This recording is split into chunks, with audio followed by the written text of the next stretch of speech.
Bonsoir Monsieur Tiberino. Bonsoir Abdel, bonsoir tout le monde. Merci beaucoup d'être avec nous sur le plateau de Bonsoir le Gard. Alors un plateau qui a bien changé depuis la dernière fois où vous étiez venu dans l'émission. Face à vous, quelqu'un que vous connaissez bien, Coralie Mollaret, notre journaliste politique. Bonsoir Coralie. Bonsoir à tous. Coralie. À côté de Coralie, c'est Soukaina Benjafar. Bonsoir Soukaina. Bonsoir Abdel, bonsoir Monsieur Tiberino. Bonsoir Soukaina. Bonsoir à tous. Tout va bien Soukaina? Ça va très bien. Impeccable. Tous les soirs, très Ravi contente d'être là. de retrouver Bonsoir le Gard et toute l'équipe de Bonsoir le Gard. Bon, c'est bien. Et en plus ce soir on a allumé la clim. Oui, Parce qu'il faisait un peu chaud. on a de la chance. Bon, la clim est un peu au-dessus de vous. Donc, on est bien reçus chez Objectif. ça va aller? Bon, en Bon, tortue super. Covid, Face à Soukaina, c'est Hugo Carlos qui est avec nous. Bonsoir Hugo. Bonsoir. Tout va bien Hugo? Ça Pareil? Ça va. Ça se prépare, ces élections? Oui, avec beaucoup d'énergie et beaucoup de monde. On rencontre du monde sur le terrain? Tous les jours, toutes les heures. Bon, très bien. On se reposera après au mois de juillet. C'est ça. Allez, c'est parfait. On va démarrer tout de suite l'interview et c'est Coralie qui va poser la première question à notre invité, Richard Tiberino. Monsieur Tiberino, vous la sentez? Je sens, oui. J'ai eu le Covid en octobre, là je sentais rien, là maintenant je sens. Non mais vous la sentez, cette odeur de roussi qui entoure votre candidature, puisque vous avez été élu 2 fois au département, et à chaque fois sur l'autel des divisions de la gauche, mais en juin elle partira unie, ce qui vous met quand même en danger. On est toujours en danger dans une élection. C'est pas une question d'union de la gauche ou pas d'union de la gauche. J'ai face à moi quelqu'un d'extrême gauche, avec une candidate PS, mais d'extrême gauche. C'est ce que j'explique aux électeurs que je rencontre, moi aussi Hugo, tous les jours. Oui, mais quand vous avez gagné à chaque fois, la gauche était divisée. Là, ça met une difficulté supplémentaire d'avoir une gauche unie. Bien sûr, je ne vais pas le nier, bien sûr. Et il y a une autre candidature, qui est un peu une candidature surprise, c'est ce binôme Macron-Chadouli. Nora Macron, c'est l'ancienne conseillère municipale de la ville de Nîmes. Elle était élue sous la municipalité Jean-Paul Fournier. Elle aussi, c'est une menace pour vous? Elle risque de vous piquer quelques voix? Oui, alors toute candidature est légitime, et donc Nora et Jérôme, que je connais bien par ailleurs, je respecte tout à fait leur candidature, mais c'est sûr qu'ils ne peuvent pas gagner, mais ils peuvent me faire perdre. Vous vous attendiez à cette candidature? Il y avait quelques rumeurs depuis quelques mois, oui. Et du coup, face à cette situation qui est quand même pas très confortable pour vous en tant qu'élu sortant, comment vous comptez faire la différence et l'emporter? Disons que Jérôme et Nora, pour qui j'ai un profond respect, taper surtout dans l'électorat de Pissemin et Val-de-Gour. Or, Pissemin et Val-de-Gour, c'est qu'un tiers du canton. Donc on met le paquet sur le reste du canton. Donc Saint-Césaire? Saint-Césaire, Capouchiné, avenue Maréchal Juin, les Costières. Il y a beaucoup de monde, c'est un gros canton. Et comment vous mobilisez les gens? Parce qu'on le voit, l'abstention risque d'être malheureusement la grande gagnante de ce scrutin. Comment vous faites pour qu'ils aillent voter et puis qu'ils aillent voter pour vous? Alors c'est la raison pour laquelle moi j'étais plutôt favorable à un report des élections, parce que ce que je prévoyais est en train d'arriver, et tous les candidats que je rencontre à gauche comme à droite me disent la même chose, c'est que 2 personnes sur 3 qu'on rencontre ne savent même pas qu'il y a une élection. Donc le principal adversaire ne sera pas la gauche finalement, mais ça sera l'abstention. Oui, mais comment du coup vous les mobilisez et qu'est-ce que vous leur dites pour qu'ils votent pour vous? Quelle est votre stratégie? Moi je suis le candidat d'union de la droite et du centre. S'il y a une liste unie à gauche, il y a une liste unie à droite également. Donc voilà, si les gens sont de gauche, ils votent à gauche, s'ils sont de droite, ils votent à droite. S'ils sont contents de la gestion du département qui est gérée par la gauche depuis 150 ans, mais qui continue à voter à gauche. Vous jouez sur l'alternance? Oui, parce que quand j'entends M. Bouget, mon cher Hugo, dire à Nîmes que 4 mandats de Fournier c'est trop et qu'il faut penser à l'alternance, moi j'ai envie de vous dire, 150 ans de la gauche au département, c'est un peu trop aussi. Beaucoup. Vous voulez revenir 150 ans en arrière? Non, je veux qu'il y ait une alternance. Mais est-ce que c'est suffisant de baser sa stratégie électorale sur l'alternance? Ça veut rien dire. On a des propositions, on a des critiques sur ce qui a été fait depuis plusieurs années, et je dis bien depuis plusieurs années parce que finalement Denis Bois a hérité d'une situation catastrophique laissée par Jean Denat et Alary. Il s'en est pas trop mal sorti parce que justement il avait une majorité relative et il y a plein de dossiers où il nous a écoutés. Donc il a fait un peu de politique de droite et de gauche. Majorité relative, on rappelle que pour voter ces budgets, il devait avoir l'abstention des élus de la droite et du centre. Et du coup, vous, en échange de cette abstention, vous essayez d'avoir certaines demandes. Voilà. Et si on n'a pas voté contre, là c'est pour répondre aux gens du Front National qui nous reprochent de ne pas avoir voté contre, c'est tout simplement qu'on ne voulait pas bloquer l'institution du conseil départemental, parce que si on avait voté contre, ça aurait été très compliqué pour les associations, pour les entreprises. Mais juste un petit exemple pour comprendre, parce que ça reste très politicienne et c'est pas clair. Concrètement, qu'est-ce que vous leur avez apporté aux Gardois et aux Gardois de votre canton? De mon canton. Alors, c'est eux qui doivent voter pour vous. Oui, c'est eux qui. Alors oui, mais c'est là où c'est compliqué une départementale, parce qu'évidemment, on est là pour défendre son canton, mais on est surtout là pour défendre le Gard. Une fois qu'on est conseiller départemental, et ça je le dis aux néophytes, aux candidats néophytes, il ne faut pas qu'ils croient que vous participez régulièrement aux assemblées plénières. On ne parle pas de canton par canton, on parle toujours de département, de politique départementale. Donc on a des propositions, des reproches et des propositions sur notre canton, mais on a surtout des reproches et des propositions sur la gestion du département. Alors, quels sont ces reproches? On va démarrer par ça, et ensuite, bien évidemment, quelles sont les propositions de la droite et du centre? Alors, les propositions de la droite et du centre vont correspondre aux reproches qu'on a fait, c'est-à-dire que nous, on ne ferait pas pareil. Bon, déjà, un constat, 150 ans de gestion par la gauche, voilà où on en est, 5e département le plus pauvre de France, ça veut déjà tout dire, c'est qu'il y a quand même un souci. Le département a la gestion des collèges, alors qu'à la ville de Nîmes, on réhabilite des écoles, qu'on construit des nouvelles écoles. Le département, sur Nîmes, ferme 2 collèges, Bigot et Diderot. C'était une mauvaise idée, Diderot, c'est sur votre canton? Alors, c'est pas que c'est une mauvaise idée. D'ailleurs, notre proposition, c'est pas de réouvrir Diderot. Et d'ailleurs, on a participé à la transformation de Diderot, enfin, moi en tout cas, avec Véronique Gardeur-Bancel, qui est mon binôme. Parce que l'espace Diderot tel qu'il est aujourd'hui, c'est quelque chose de bien. Mais il manque un collège à l'ouest. Il n'y a qu'à parler avec les parents d'élèves de Val-de-Gour et de Pissevin. Pour désengorger notamment Condorcet et faire plus de mixité, c'est ça? Déjà, Condorcet est au bord de l'explosion, déjà. Ensuite, les élèves de Diderot ont été transférés sur Jean Rostand et sur Jules Verne, ce qui a déséquilibré ces 2 collèges. Donc il manque. Et c'était dans un but de mixité sociale, parce que vous savez que... Oui, mais la mixité, moi, j'en ai un peu marre de ce mot. Le but, c'est pas la mixité, le but, c'est la réussite éducative. Si elle doit passer par la mixité, ok, mais c'est quand même maillon de la chaîne. Ouais. Le but, c'est la réussite éducative, c'est donner les moyens à tous les enfants, qu'ils soient issus de milieux modestes ou de milieux aisés, de réussir. C'est ça, le but. La mixité peut conduire à cela, et le conduit souvent d'ailleurs. Non, pas toujours. Pas toujours, il y a qu'à voir justement ce qui se passe à Jules Verne, à Capuchinet, pas toujours. Quel est le problème avec la mixité? Le gros problème, et il ne faut pas se cacher la face, c'est que les élèves de Diderot, par exemple, et les parents en sont conscients. Pourquoi des familles de Val-de-Gour mettent leurs enfants dans le privé? Parce qu'ils ont envie que leurs enfants réussissent. Le problème, c'est qu'il y a beaucoup de primo-arrivants. Je ne veux pas tenir un discours du Front National, mais il y a beaucoup de primo-arrivants qui font que ça tire vers le bas au niveau éducatif. Vous êtes sûr que c'est les primo-arrivants qui tirent par le bas le système éducatif? Un gamin qui arrive à 12-13 ans en France et qui ne maîtrise même pas le français, il tire vers le bas quand même. D'où l'importance de la mixité, d'avoir des enfants un peu plus aisés, c'est notamment le cas de Jean Rostand. Ça tire vers le bas. Non, mais ce qu'il faut... Jean Rostand, ça n'a pas été le cas. Ce qu'il faut déjà, c'est des collèges à 700-800 élèves. Mais en tout cas, votre projet, c'est de créer un nouveau collège à l'ouest de Nîmes. Avec de la mixité, parce qu'on toucherait des villages de l'ouest de Nîmes aussi. Mais avec quel terrain? Et vous n'êtes pas sans savoir que notamment Pissevin et Val-de-Gour, ces élèves-là ont quand même du mal à se déplacer, à payer un abonnement. Il y a aussi la question de la cantine qui va se poser, puisque ça s'est posé pour Diderot. Oui, mais justement... Donc comment on fait? Alors est-ce qu'il y a le terrain, on construit où et on fait comment? Non, mais ça, on n'en est pas là. Et gagnons déjà le département. Il y a des élections dans 3 semaines. On y réfléchit. C'est ça, le terrain, évidemment, on ne l'a pas. Mais des terrains, il y en a. Au-delà vers Saint-Césaire, il y en a. Au-delà du sujet des collèges, c'est quoi vos autres propositions, M. Tiberino? Alors ensuite, une des priorités, là, on lâche les enfants. Et qu'est-ce qu'on entend dans Nîmes tous les jours? On en parlait tout à l'heure hors antenne. Même si le département, c'est pas que Nîmes. Hein. Non, c'est pas que Nîmes, mais moi je suis candidat sur Nîmes, donc je vais parler au nom des Nîmois, et ça touche les villages environnants. On en parlait tout à l'heure avec Hugo et Soukaina, les bouchons dans Nîmes. Pourquoi il y a des bouchons dans Nîmes? Oui. Parce qu'il manque le contournement nord et ouest. Le contournement nord dépend du conseil départemental. Ça fait plus de 30 ans qu'il est à l'arrêt, ce projet. Et de l'État. De l'État, de la commune, de tout le monde. Mais le meneur de projet, c'est le département. Pour avoir siégé de 2001 à 2008 et de 2015 à aujourd'hui, on en parle rarement de ce contournement. Bon là, Françoise Laurent-Périgot, la présidente du conseil départemental, l'a remis au menu. À un mois des élections, oui, ça c'est très tactique. Vous n'y croyez pas? Non, j'y crois pas du tout.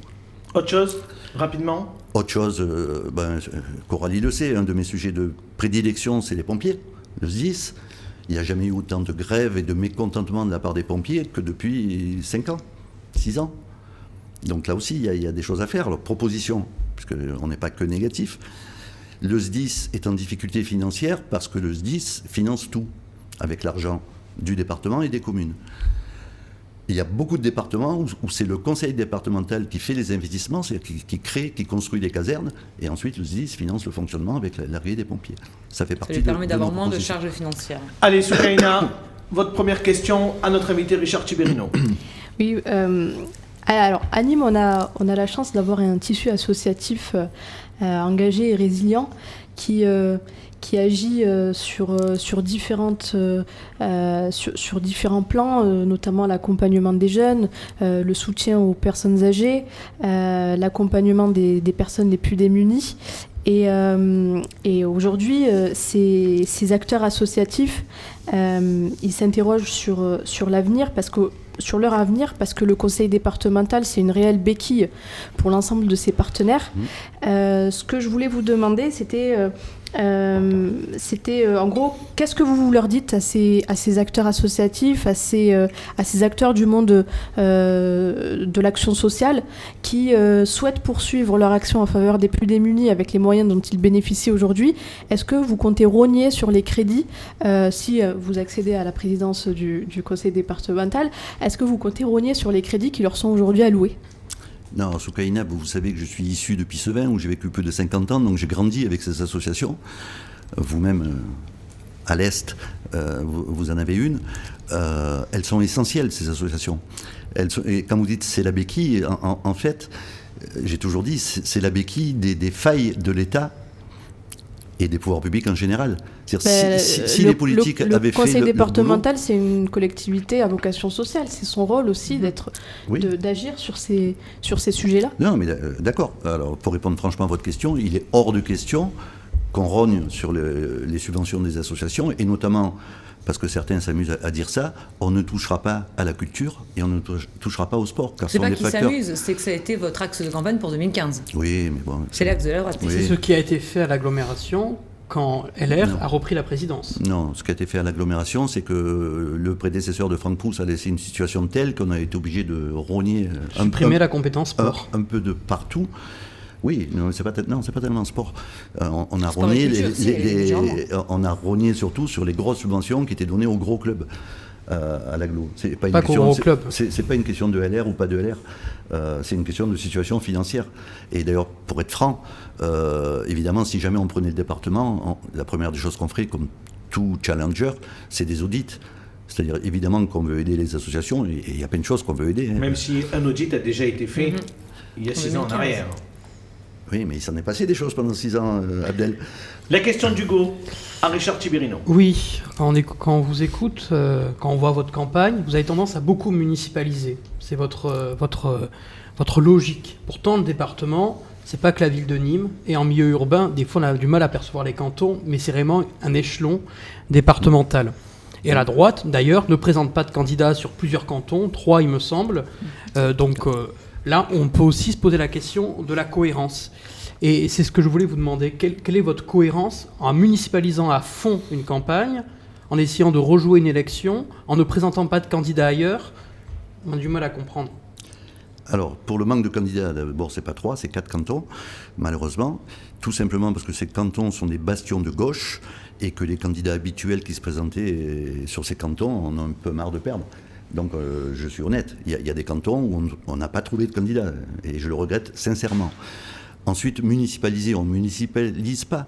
On veut simplement montrer à nos électeurs que ce qu'on veut, je pense que la gestion de la ville de Nîmes, on ne sera pas d'accord là-dessus peut-être, mais la gestion de la ville de Nîmes, Nîmes a été transformée, ça vous ne pouvez pas le nier, sur divers plans.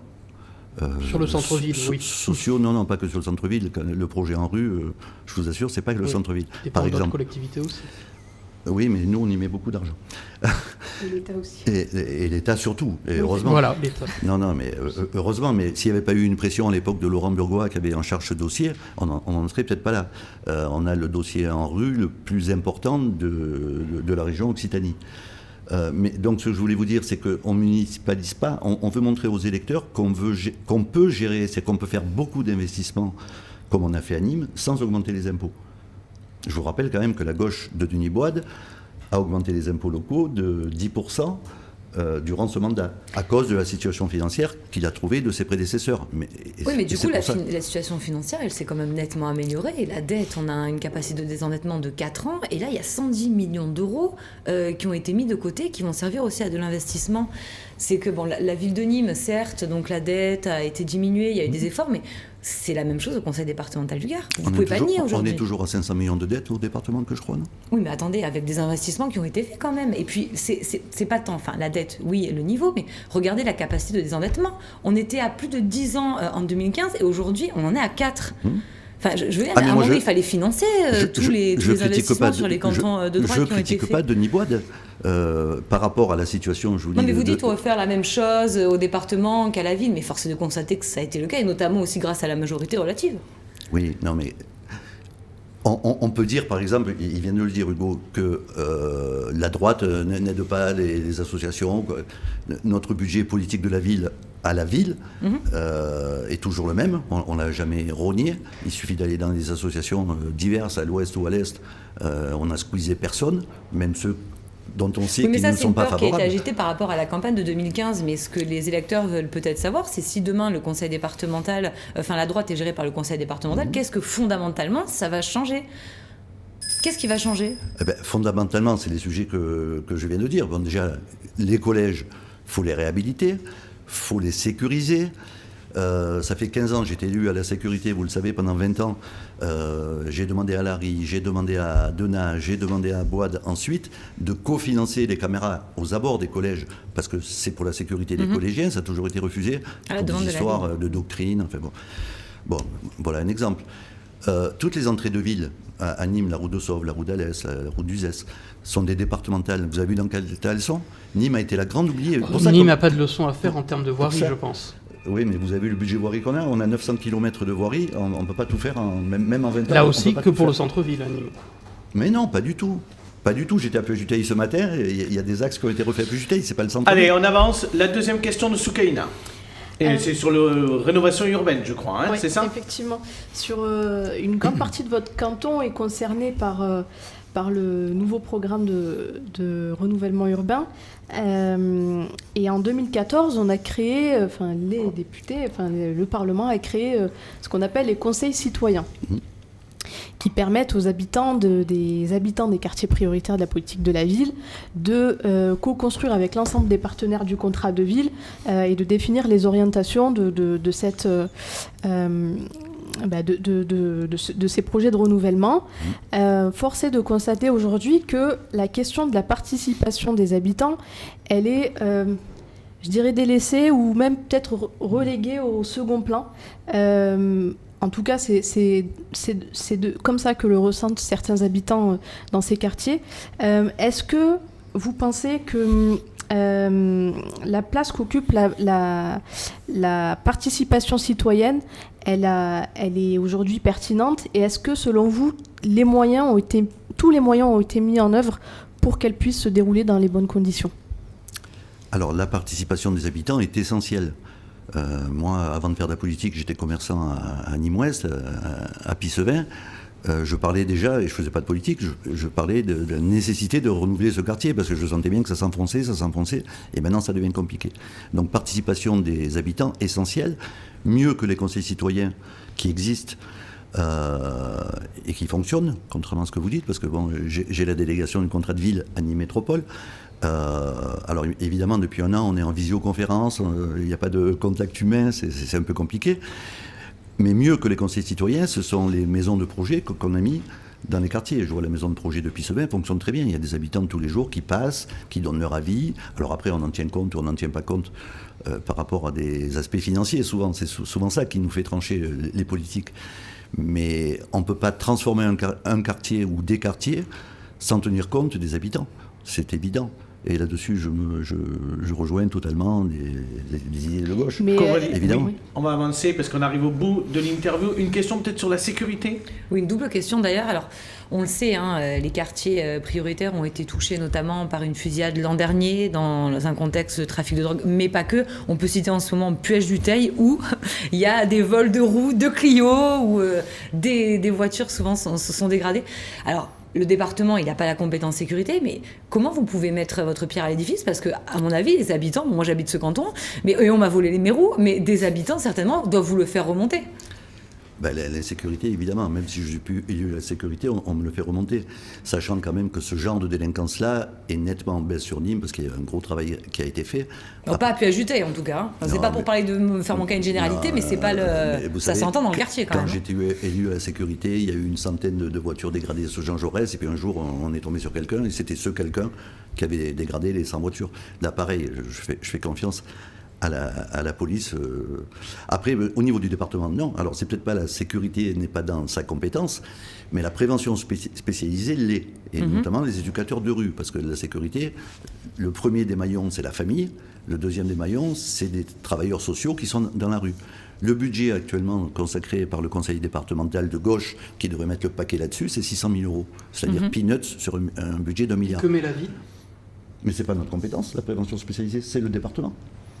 Je m'en pogne régulièrement avec M. Suot, votre ami, parce que c'est au département. C'est comme si moi, je demandais au département de cofinancer la police municipale. C'est pas le rôle du département. Nous, on finance à 100% la police municipale ou les caméras. Enfin, dans les domaines de compétences. Vous devriez être ravi que je sois pour la prévention spécialisée, au lieu de me critiquer. Ouais. Mais quand même, il y a un certain nombre d'endroits, par exemple la gestion des bus, c'est quand même les collectivités gérées par la droite qui s'en occupent. Et depuis que vous avez en gestion, le nombre de médiateurs a baissé dans les bus, le nombre de personnes présentes dans les bus a baissé. Donc difficile de vous imaginer augmenter la prévention spécialisée lorsque vous serez à la tête du département. Ça, je vous assure, les dirigeants de la DPS, l'association qui gère la prévention spécialisée sur Nîmes, pourraient vous le confirmer. J'ai toujours été à leur côté, je me suis toujours battu auprès de Niboide. Et d'ailleurs, il y a eu sur Pisselin-Val-de-Gour 2 éducateurs de plus parce que je me suis battu. C'est indispensable. Ça ne fera pas de miracle, mais c'est indispensable. Vous pourrez vous battre à l'agglo aussi, Hugo, il a raison. Parce que c'est vrai que force est de constater, même Claude de Gérardi l'a dit. Mais je fais partie de ceux qui critiquent ça. Monsieur Lachaud a changé de prestataire. Mais c'est pas Monsieur Lachaud, là, c'est Monsieur Proust. Il a promis une police des transports. Oui, mais pour l'instant, ça n'a pas été fait. C'est ma délégation, je peux en parler librement. Et le nombre de contrôleurs a baissé de 10 personnes. C'est Claude de Gérardi qui l'a dit. Donc, non, mais ça, je le confirme. Mais qu'est-ce qui s'est passé? On a viré Keolis pour mettre... Monsieur Lachaud, le prédécesseur de Monsieur Proust. Transdev a Monsieur gagné Lachaud un marché. Transdev a gagné un marché, mais évidemment qu'il était moins cher, puisque justement, il avait baissé le nombre de médiateurs dans les bus. Et ça, je le condamne, mais évidemment que je le condamne. Et pour cette police de sécurité, puisque c'est vous qui vous en occupez, on en est où? Alors, on en est... Déjà, tous les maires des communes ne sont pas favorables. Et deuxièmement, soyons honnêtes, et j'en ai parlé tout à l'heure, la situation financière de l'agglo aujourd'hui ne le permet pas. Mais au cours du mandat, elle sera créée, ça je peux vous l'assurer. Peut-être la raison pour laquelle on a fait le choix de Transdev, parce qu'il n'y a peut-être pas les moyens d'avoir un marché de transport aussi élevé. Une question, la deuxième, d'Hugo. Oui, je me permets juste de revenir sur le renouvellement urbain. Très rapidement. Très rapidement, désolé. Mais tout à l'heure, vous dites que vous gérez bien le renouvellement urbain à Nîmes. Tentez de constater aujourd'hui qu'au niveau du nombre de logements sociaux, on est en train de passer en dessous de la barre des 20%. Donc à un moment donné, ça pose aussi des questions. Et lorsqu'on accuse le département de ne pas faire assez de logements sociaux, il manque du foncier, la ville n'en donne pas. Il faudrait qu'on en ait, parce que Nîmes, vous dites que ça baisse, ça va baisser avec les destructions, c'est sûr, puisqu'on veut répartir sur l'agglo. Donc 50% de relogement sur Nîmes, 50% sur les autres communes de l'agglo. Et là, je remercie certains maires de l'agglo qui jouent le jeu et qui construisent des logements sociaux dans leur commune, qui bien souvent, il n'y avait rien. Après, on ne peut pas faire que du logement social. Il y a une loi qui me fixe à 20% quand même le taux de logement social. On est bien au-dessus. Vous êtes bien au-dessus? Ah oui, on était à 28, on est peut-être à 25, je ne sais pas, mais on est toujours bien au-dessus. Et je vous rappelle autre chose, c'est que les familles, par exemple, qui sont au Mas de Meng, au Chemin Bas, vu que ce sont des HLM construits il y a très longtemps, ils sont amortis, donc il y a des loyers assez bas. Qu'est-ce qui se passe aujourd'hui quand on déloge quelqu'un de Pissevin et qu'on le met, par exemple, à Kessargues ou je ne sais pas où, dans des nouveaux HLM? Il n'a plus les moyens de payer le loyer. Il faut y penser à ça. Parce que les loyers sont tout à fait différents. Vous passez de 400 € à 800 € par mois. Votre question, la deuxième, oui. Hugo, s'il vous plaît. La deuxième, désolé. Non, mais pas de souci. Je vous en prie, allez-y. Non, dans un contexte d'abstention importante, les résultats de ces élections sont... Personne ne peut dire que les jeux sont faits sur n'importe quel canton, même s'il y a des dynamiques qui existent. Et je souhaitais avoir votre avis. Dans le cadre de duel au second tour, avec la présence du Rassemblement national face à la gauche notamment, quelle sera votre position? Quelle sera la position de votre parti? De mon parti, je ne peux pas parler. Je peux pas parler pour lui. La mienne, ma réponse, elle est toute simple. Il ne vous a pas échappé qu'on aurait pu prendre, et c'était moi le candidat, la présidence du département il y a quelques mois, Et si on ne l'a pas pris, c'est parce que j'ai refusé les voix du Front National. Je pense que vous avez votre réponse. Allez, Coralie, la dernière question, s'il vous plaît. La dernière question pour la fin. Alors, c'est la droite vous a choisi, Richard Tibérino, pour, en cas de victoire, présider le conseil départemental du Gard. Mais on va écouter votre collègue que vous connaissez bien, élu du canton de Saint-Gilles, qui visiblement, lui, n'était pas au courant. Faisons campagne, gagnons les élections, et le moment venu, on choisira le meilleur d'entre nous. Mais est-ce que c'est clair, ça, pour les électeurs? Est-ce que c'est clair? Parce que les électeurs, ils veulent savoir qui sera leur prochain président du conseil départemental. Eh bien non. Je crois que les électrices et les électeurs, mais excusez-moi d'être direct avec vous, Oui, mais ils s'en foutent bien. de qui ce sera. Bon alors, ils s'en foutent. Comment se fait-il qu'Eddy Valadier, qui est votre ami, ne soutienne pas votre candidature pour la présidence du conseil départemental du Gard? Alors vous avez raison, c'est mon ami hors politique, puisque c'est moi, avec Richard Flandin, qui l'avons amené à la politique il y a une trentaine d'années. S'il ne me soutient pas, on s'en est expliqué, évidemment. Et il a entièrement raison. J'ai écouté son propos plusieurs fois et encore ce soir. Gagnons déjà le département. Et l'électeur, il s'en fout de savoir qui sera le président. Oui, mais vraiment, les yeux dans les yeux entre nous. Est-ce que la droite pense vraiment aujourd'hui, au vu de cette réaction-là, gagner le conseil départemental du Gard? Est-ce que vous n'avez pas tiré un trait, notamment en ne présentant pas 4 candidats sur 4 cantons? J'ai répondu égaux. Il fallait vous présenter avec les étiquettes à l'air, Coralie. Pardon? Non, j'ai ma carte de journaliste. Elle a assez de travail à Objectif Gard. Merci, monsieur Tibérino, Merci d'avoir répondu à nos questions.